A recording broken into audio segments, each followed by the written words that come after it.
All right, boys. Well, we're back again. It feels like we were just here. Yeah, it's so quick. It's just these turnarounds. I hate you. I really do. Oh, shit. Oh, man. Oh, you're the best. I think the conversation today, we were just texting each other trying to figure it out. We were calling it the aftermarket machine, right? Like, okay, cool. You're that kid. You got the gig. You interviewed well. And now you're here. What do you? You're bushy-eyed, like that whole statement. But like, I remember my day at Koenig. I got a cubicle, and then here I am sitting next to the fucking greatest, two of the greatest sales guys I've ever met.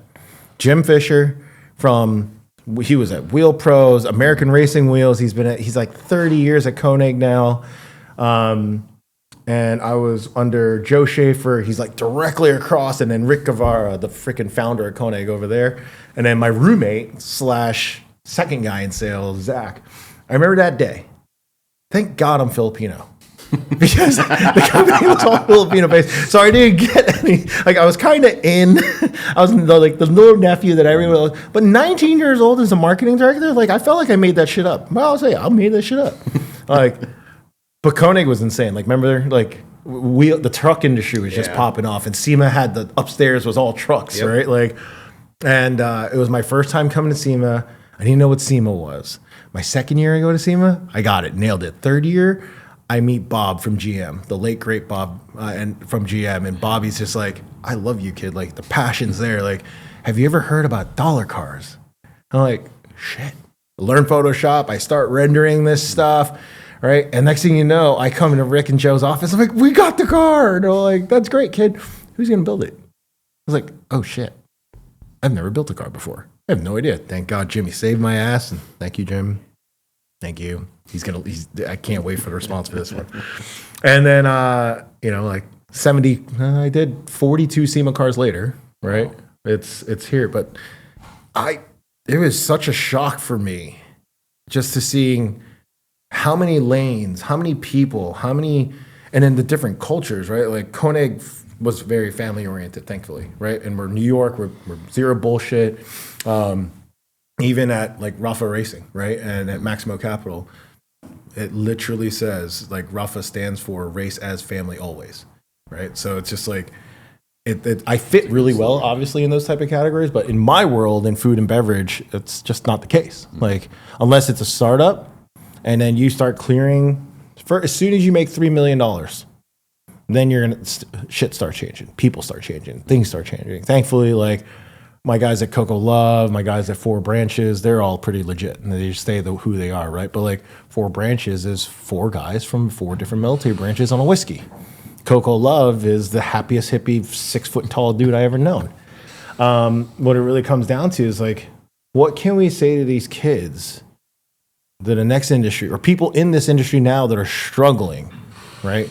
I'd like to hear your perspective because, with your wheel group, it's family owned, legacy. What is it? 3 generations, right? Currently right now it's 2. 2. So it's the father and Vahe. Father came from overseas, and then Vahe is absolutely just enveloped it. And then our heavyweight over here, goodness, I mean, Saline, MagnaFlow, Project X, Type S. Am I missing any? Being my friend, that's a job. White Line. I mean, bringing in an Australian brand to the U.S., which is now a dominant brand, to our good friend Marty at 3PL, right? That's what they call their company? 3P Connect. 3P Connect. I love Marty. Like, he hooks it up every time. I'm like, he's just like, when are you going to boost something? I'm like, why? He's like, because. He's like, you got an LS in that Corvette now, don't you? I was like, no, sir. Yeah, there's no motor in your Corvette now. There it is. We're waiting for the comeback. Yep. Yeah. But I mean, I think that's the other thing too. Like, not only are we trying to diversify and understand these departments, like, we're real car guys, like, he's got a GT50, GT350. I've had, he got that 4-to-1 header. That one that makes it. Oh, yeah. That's 4-to-1. That's insane. I'll show what brand is that company again? Concept 841. Yeah, that shit's. Remember the C5 on his There's Ford? one in Formula Drift right now too. Tommy. Well, you both are Ford guys, so. And then you got a Taco. I got a Tacoma, big off-road guy now. Yeah, no. This is the off-road guy. No, I said I'm now big off-road guy. Yeah, well, he's the big one. I think got me beat up. I've always loved your Bronco. Your Bronco's been my definition of like my. I could go and buy the $1 million pre-runner, but I would always take his Bronco hand over fist over it. You and BJ Baldwin's cars. I mean, I would take I'd the take $1 BJ's. million pre-runner. But I think that's just kind of like a car guy thing that like people look at your car and like, it's so cool and I like it and everything you do to it. And you're just like, yeah, well, I built it. And there's this little thing over here and this thing over here and this thing over here. And Little knickknacks and Yeah. well, that's why I drift. That's why I don't care about them. Yeah. I'm just like the C5. Everyone's like, oh, the bumper's hanging off and the side skirt's hanging off. I was like, I'm still sending it hard as shit.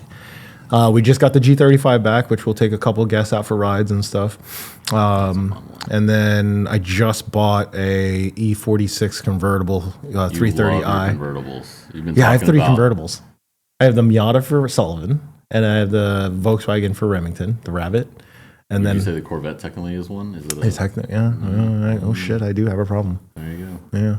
But yeah, that one's like Wise Fab's hooking it up. Obviously, always rocking KBD stuff and always obviously on Katana wheels. But it's, we're passionate car guys. So everyone that's watching us is like, all right, we're passionate car guys too. Once they get in that office, dude, What do you do? it's a whole other story. So I think your perspective is what everybody wants to hear. I can give a little bit of mine. I've only worked at a few automotive companies, but you've worked at the highest corporation levels in this table. So why don't you, where do you want to start? Saline, MagnaFlow? Like, I mean, I think the thing is like every place you work at is different. And, I think that like the biggest like misconception that people have when they enter this industry is that like, I think that we feel that like content is something that everyone is doing, and it's not. Content's a struggle for a lot of people because the costs of it are expensive for good content. I think that like you can grassroots a lot of stuff, but at the end of the day, like how we sell things in the automotive aftermarket is probably dramatically different than most people think it is. And because of that, the way that the marketing departments have to work is dramatically different. Yeah. And I think that when you go into a lot of companies, and I see it in almost every place I've been into, my definition of how you sell things like in a company is that you have to have a good mix to get your correct profit margin, your correct EBITDA across the board. So you probably should be doing, every company, regardless, this is a big switch, should be doing direct to consumer, and you should probably be doing a 20% healthy direct to consumer. Then you should have, because this is the omni-channel, thing that everyone talks about, and then you should be doing. what does omni-channel mean for the viewers? So that basically just means that you have a multiple different channels of sales you're doing, whether that's direct to consumer, direct to your jobbers, like your shops, or through wholesale distribution. But it's really important that you're doing this direct to consumer sale now, because now that like corporations are growing and there's a lot of mergers, the industry is getting smaller, so the way that things operate are like with like slimmer areas of margin. You need that direct to consumer sales to have a bigger margin piece to make up sometimes for the bigger deals that you're giving away. But you're not going to do anything if you don't have data. Mm-hmm. And that's like the biggest thing that I think people don't realize is that data actually controls so much more of the business than everything, because you can make the best product in the world, you can have the best social for it and people looking for it, but if you can't put that into an Aces and Pies file with everything that's relevant to it and send that to your distributors, nobody's What's Aces buying and it. Pies? Everyone that's going to come into this space, like I remember the shock of configuration, your model make configurator, and then the harder part. What the hell is Aces and Pies? Who made it? So we have, once you get into the automotive space, you'll find that we have a lot of trade organizations. There's more than one. Everyone knows who SEMA is, but we actually have this another one called Auto Care Association, and that covers more than just the sexy SEMA stuff. That's like replacement parts, like, and all that fun stuff. And they have, they're the ones that really kind of manage the standards for our industry data, which we call Aces and Pies, and it's essentially two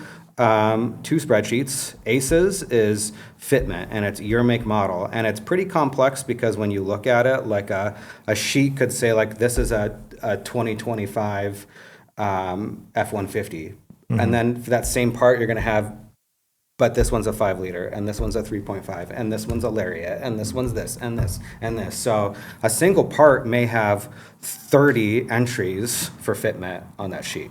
And then you get into the PIEs side, and PIEs is basically application. So that's the UPC, the short description, the long description, the harmonized tariff codes, maybe the retail, the map pricing, where the installation manual is. You have to have 5 different images. If you have a video link, like anything that basically you need to load into a website or a system needs to be on there. And it gets really complex because there's, like, let's say that you want to have you want to sell on Amazon or Shopify. Yep. You may have custom fields in there because the field lengths and everything or what you need for those are different. So a lot of companies spend a lot of time to do that. And the more complete your data is at launch, the more successful you'll be. Because again, like I've seen some super crazy good product launches that go nowhere because the data doesn't exist. Right. And that is again, a big thing that I think people stepping into marketing here don't understand, because then you start to realize, like, well, where does that data come from? It usually comes from the product team. Mm-hmm. And I think that that ACES and PIEs has actually changed our industry significantly and how we develop things, because I think that this industry did not have product marketing managers. No. Like this was an industry that was very much just like, hey, the R&D guy in the back, he fabbed this thing up. Now we're going to production. We may have had a drawing, but it should sell. Yeah, put it on a yellow sheet, smack it in the middle of a catalog. Let's make headers that go 4-1 and be really loud. It'll sell. And now it's like it did. It did. And so now it's just social media though. Those types of positions like now exist in automotive aftermarket, basically to be like project managers almost, to make sure that all of these things align. That, like, it to me was interesting because it was a real, like, merger of like my history and like the tech side of the industry of like these types of jobs making their way into here.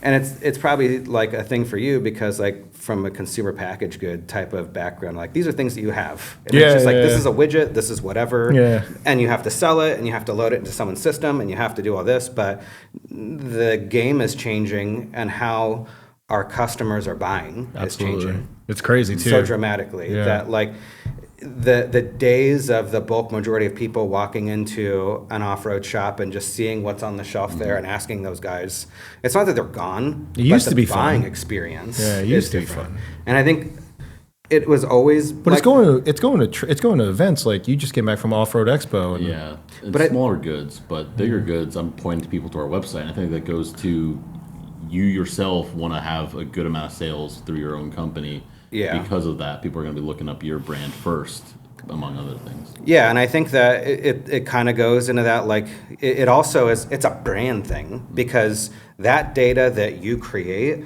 then becomes the data that other people use. Yeah. So you have to own that data, because what you don't want is the things that happened in the past where it's just like, I didn't make this data and this customer wants to sell the parts, so they made the data, and then you'd inevitably have somebody going like, that's not right. Mm-hmm. All of this is wrong. And then someone else grabs that data from them. Yeah. So a lot of it is about, that data is like the truest form of controlling your brand. Yeah. It's the fastest way to get it out there. It's the fastest point of marketing. And I just don't think that a lot of people really understand that when it's one of those things that, like, you could go to college for marketing and then and then come to the automotive aftermarket and have a 0% understanding of how things actually work. Did you get like introduced to that? Or was it like a slow roll, or did you go to one company and you went, well, what is this? So we had to build at MagnaFlow Whiteline. Whiteline, because it was really kind of when things started to get, like Aces and Pies started to become like a big thing, and we were bringing all that product from Australia. For that So many it bushing didn't- parts and arms. Yeah, arms, sway bars, all that stuff. And then That's a lot of SKUs. Yeah. Then we- the year, make, model configuration with Aces and Pies. Well, on wheels, I'm like, oh, well, there's a lot, but there's not really. Oh, your compared- offsets and bolt yeah, patterns. Yeah. Well, then you have to have like installation manuals in there, so they Yeah. weren't like up to par. You had to like redo it. I had to do. At one point, I spent 2 months redoing every single installation. I feel manual. horrible for him now because the new corporation he's with, the parent company, like they're a vast company and they have a lot of parts. And he was just like, dude, we got headlight bulbs. I'm like, oh my god. So I don't. It's wanna- not like a simple thing like yours where I it's don't want just to burst your dims. bubble and how long it takes me to do a new product. Oh, I'm sure it's 10 No, minutes. it's like you got 17 to It's a 20. day. And it's a simple format. So I think a lot of great pieces there, right? Like we have to have another episode just on content alone, on content strategy, because DTC in this space is so big. We want to hear about, your generation in that one space, Ever and then evolving. it's ever evolving. But like, there's things that are simple too. Like, look, our own podcast with AI, right? Our 3 teaser episodes. I didn't expect it to get 60,000, and I filtered through, and I wanted to call out my own bullshit. I'm like, are these bots? And I'm like, oh no, are real people sharing this.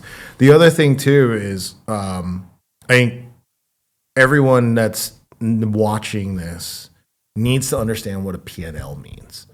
And that's really what you briefly brushed over. And I think that's a whole nother thing that we have to like educate, right? And comment below or anywhere that you guys want to know more about that or anything you're hearing, you got to let us know so that this way we can talk more about it.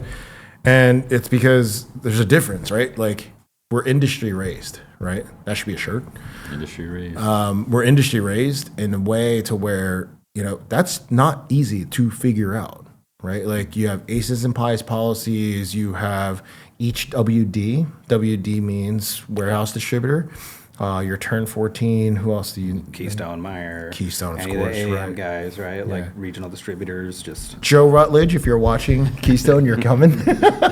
But I mean, it's guys like that like they have policies. It's like what's scary when I started doing this was that marketing isn't the cool shit that we all did. Like, we love going to events. Like me, Jared, and Jeremy went to FD. And we enjoyed every bit of it. Took advantage of Jeremy's suite. was nice. If I could have made it to Flagstaff, I would have, I know Vahe would have taken care of my hotel room and gas and everything just to hang out, right? Like these are perks, but the non-perks suck. And that's really what people don't understand. Sales is marketing. Marketing is sales. If you want to do branding, it's a different department, right? And I think that's where people are misled. Field marketing is another thing that people might want to start considering and getting into. Motorsports partnerships, there's other jobs around that lane. If you like sales and you know parts, that's really good. I think one of the safest gigs in our industry is R&D.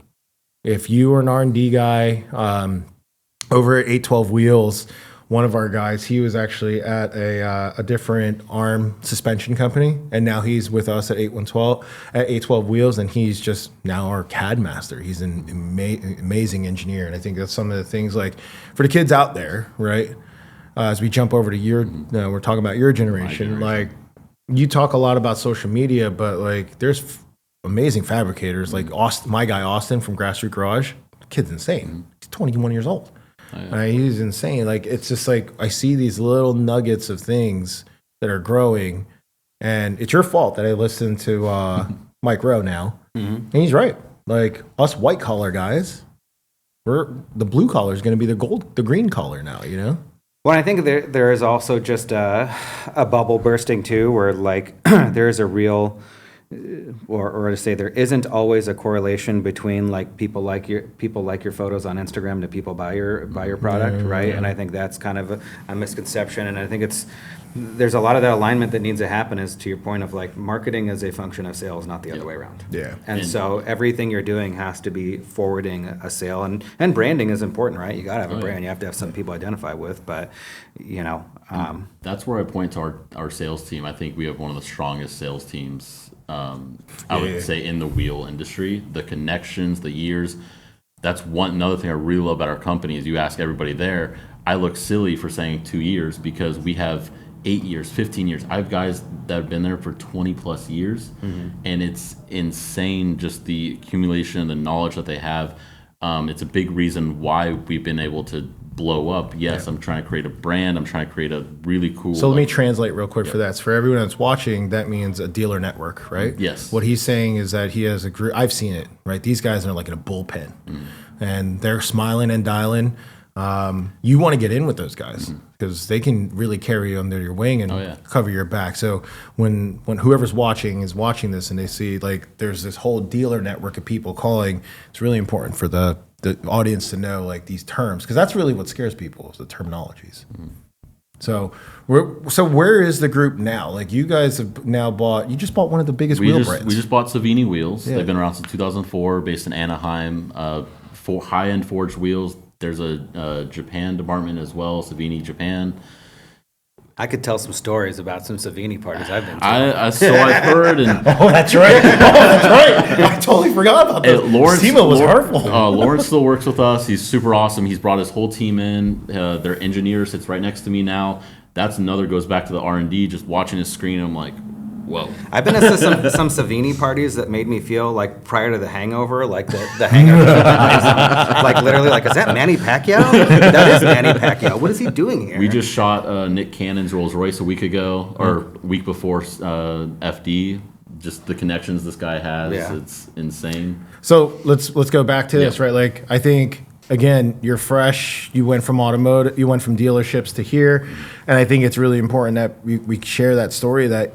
Katana truly is your case study because you were gifted lock. The sales team trusted you to be the marketing guy, the creative guy. They brought you an assistant, a media person, and I've watched you grow for the past year and a half. Where this poor kid was just in a tent, an unbranded tent, and a mock-up wheel, hustling. That photo was great, and honestly, that started a whole world of. Wouldn't be here without it, of course. So it goes back to thanking Ernie as well. But Katana, I mean, yes, the legacy's there, but if you look through the history, they had it for 10 years and they let it die off for a while. They had it for another 10 years and let it die off for a while. Even then, back then, they had no marketing. I'm trying to go back through maybe we had old magazine clippings, old stuff. They just never did that. It was all purely through their sales team because this family does a really good job at recruiting salesmen and building that trust and have a really good salesman, but the marketing was never there. This is the point where the past 2 years where if we have marketing and if we have sales work together, and again, huge credit to Vahe because Locke is his baby because his dad had Dolce. Know that. Yeah, he had his dad had Dolce and Katana. That was back in the 90s before even Vahe was born, but Locke is his baby. And so that's why I'm still, that trust as well. We're kind of working back and forth on that, and Locke has been a great learning curve for myself as well because I'm still newish to the off-road world. But Katana was that he didn't really necessarily know a ton about it. I'm like, look, there's a huge market here for it still. Drifting is becoming more and more popular. I mean, just look at FD's growth in the past 5-10 years. It's been impressive. But yeah, Katana has been my, here you go. Here's a brand with legacy, but it's also kind of turning that point of this is just a wheel you find at a mom and pop shop to this is a wheel I'm going to go Google search and go buy a set of wheels for myself. Yeah. So just finding that balance there as well, working with a ton of people in the industry and just growing the brand name. And again, I think it always goes back into having a strong sales team because, and I don't want to single anybody out here, but my last brand working with 3-Piece and Heritage, our content was insane. I show you old videos we were probably doing 10 plus million views a week, right? But that doesn't necessarily mean it was translating into the sales. That's a great point because I'm going to say it straight out, right? From owning marketing agencies to owning brands and companies and putting all my own money out there, like all the bullshit you see out there, the guys that are saying, I've done it. I did it this week 10 times. Comment this word below and I'll DM you. You motherfuckers never DM shit. Right? Because you're gatekeeping or you're just teasing and you're trying to get your clickbaiting, blah, blah, blah, blah, all these terminology. Number one, I think if you're going to make a terminology for how you feel, you're a bitch.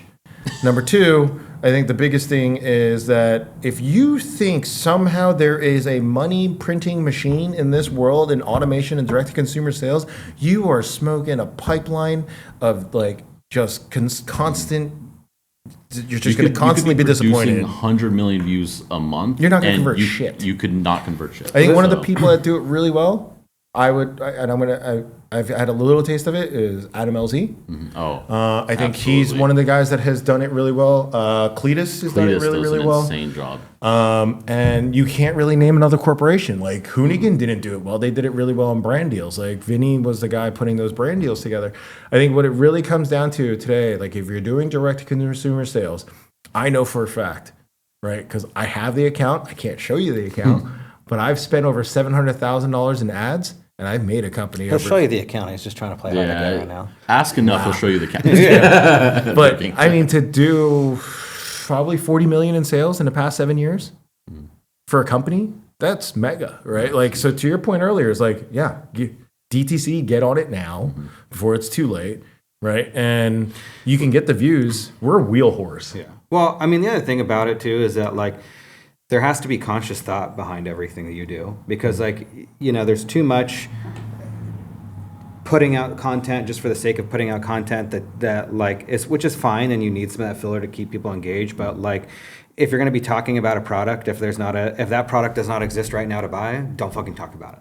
Because it's worthless, you know, like the attention span of people is way different. And I think that's the biggest thing that's changed too in marketing is like how short people's attention span is. Like long form content's really hard to get people engaged in. They want 30 seconds and it better be relevant. And you're actually better off having 20 people post 30 seconds, 30 seconds or still photos or something, and having a barrage of like 5-second contents from 20 different people on the same day than doing one of your own. And we've seen companies move away from doing long form content. I mean, I remember that used to be, you know, everybody wanted long form 10, 15, 20 minute videos to, we'll just do, you know, 30, 60 second talking video about our product. Like that's it. Yeah.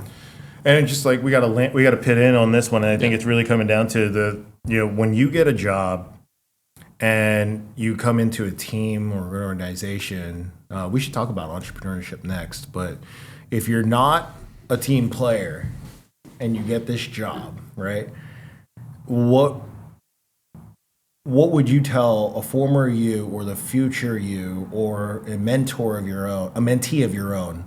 Like, what would you tell them to lessen the blow of that shock of a full org chart of people to supporting a sale, right? Because that's all it comes down to. It's like, we're here to do sales, right? I just don't want any of our viewers getting that dream job because they're listening to us and they're watching what we're doing and they're watching our socials and everything and they're emulating everything and we're trying to improve the industry and improve better people. But that shock is so, I mean, it scared the shit out of me. It still scares the shit out of me every time I get a new job, right? So it's like, or I start a new company, I'm like, oof. And I'm like, that burn rate's killing me. What would you say you would tell a former self? Well, I think it's important, like, what we look at is different now, like, thinking about younger, because, like, when we go in somewhere, like, we're usually the people brought in to, like, change something or, like, unify a team. You're not. Your job there is not to unify a team. Yeah. Like, when you're entry, like, really the best thing you can do is just shut your mouth and learn. Yeah. Oh, like, absolutely. that's, like, because in the youngest part of your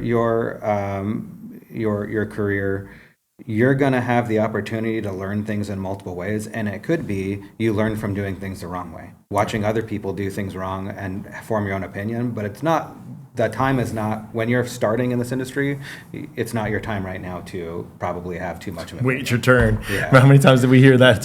And that's not a gatekeeping thing or anything like that. Just like that's just more of a professional, like, I would tell anyone of, like, you haven't really, like, put in your time yet. Yeah. You know, like, wait a little bit, just sit back and learn, like, do what you're told in that way and do the best that you can. And then when you go to the next place, you'll have an idea of, like, this is how it was, but it doesn't have to be that way. You know, like, for better or worse. And sometimes we'll go places and they did it, the place we were at before did it way better. Yeah. You know, and you'll have some input. Absolutely. You know, but, you know, just take it in and understand that there are different ways to skin a cat on this one. Yeah. Ian? No, absolutely. Honestly, coming from a place, the previous place I was at, very much the same way.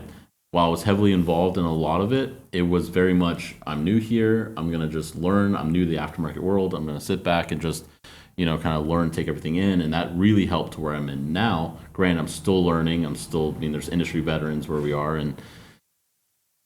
but it's learning through that process of just sitting back, knowing when you can kind of take initiative. But again, if you're new, if you're coming into the game, don't think just because you got this, fun new job that's your passion, and look, you might be on Instagram all day looking at these things, doesn't make you the expert. Yeah.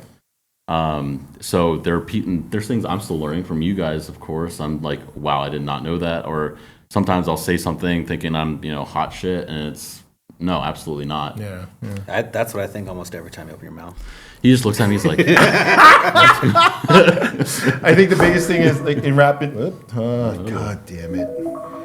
You're supposed to put that on. I know. I was trying to put it on mute. All right, so back in it. So, pitting in and wrapping it up for the day. I think the final lap really comes down to we should probably tell everybody they can DM us for advice. Like, we may not be the best people to give you have we advice. plugged our Instagram account yet? We could do it afterwards. Okay. Yeah, but I think we should definitely have a place to where people can just ask stupid questions. Mm-hmm. That's really it. Like, I don't want to sit here and guide you and mentor you every day, but if you got a stupid question to ask it. At least you had a place to go, because that's one thing. Me and him didn't have a place until the 2 or 3 months into that job. Somebody felt bad for us, or there was a really cool connection. Yeah. I think that's the whole point of our show, is getting mentored and mentorship, and for us to give it out. So if you hear anything on the show that you really like, comment below, DM us. One of us will answer you. It's most likely Ian. Or then if Ian just thinks it's over your head, he's going to put it up to one of us 2 idiots to figure it out. But we'll help out anywhere we can. That's the whole point of this show. Yep.